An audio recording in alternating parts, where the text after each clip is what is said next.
What's up, everyone? Sam here from ByteByByte.com, and today I want to talk to you about one of the reasons you probably shouldn't take a job at a big tech company.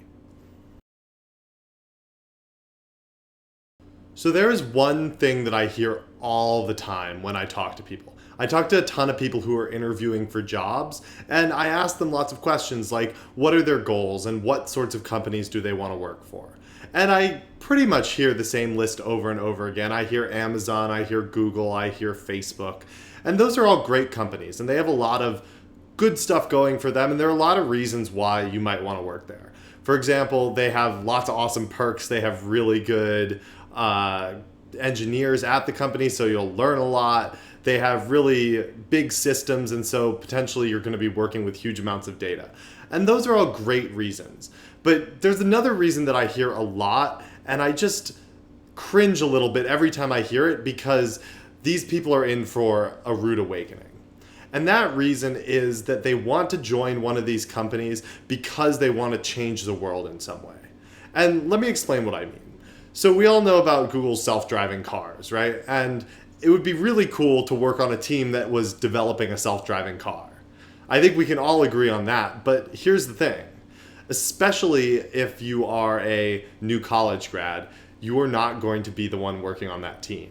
If we think about it for a sec, that's a very small team within Google. Google probably has 50,000 engineers or 50,000 employees at this point, and a huge number of engineers. And I guarantee you that the vast majority of those people are not working on self-driving cars. The people who are working on self-driving cars are the ones who have studied this stuff for years. The ones who have studied autonomous vehicles and machine learning and AI, and the ones who have that very deep experience. So if you're just an average software engineer, that is not going to be your life when you go to Google. And that makes that a really not a great reason to take that job.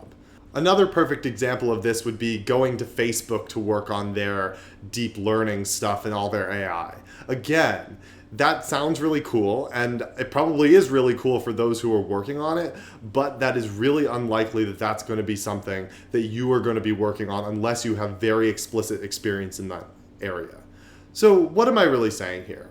I'm saying that these companies are great companies, and there are a lot of reasons to work there, but these specific reasons, wanting to work on the specific cool project that everyone's heard about, is not a good reason to want to go work at a company. So if that is your main reason, think about maybe going to a smaller company. There are lots of small companies where they are really focused on these areas, and you're much more likely to actually get to work closely on the problem area that you really want to. In my personal experience, I went right out of college to a moderate-sized company that had about 60 engineers, and I got to work on major projects for that company. I can still go on their website and I can see specific pages that I coded all by myself. And that's a really cool feeling, and I really appreciated getting to have that experience, which is not an experience I would have gotten to have if I went to one of these bigger companies. So just something to think about as you're thinking about which sort of company you want to go for. And just remember that if you really want to work on this stuff, like AI or self-driving cars, you're going to have to spend years studying and go really, really deep before you're going to get to work on the cool stuff at one of these big companies. So that's not a great reason for actually wanting to go work there. So if you like this video, please hit subscribe below, and also don't forget to go over to our site and download our free ebook on dynamic programming if you haven't already, and I will talk to you guys again soon.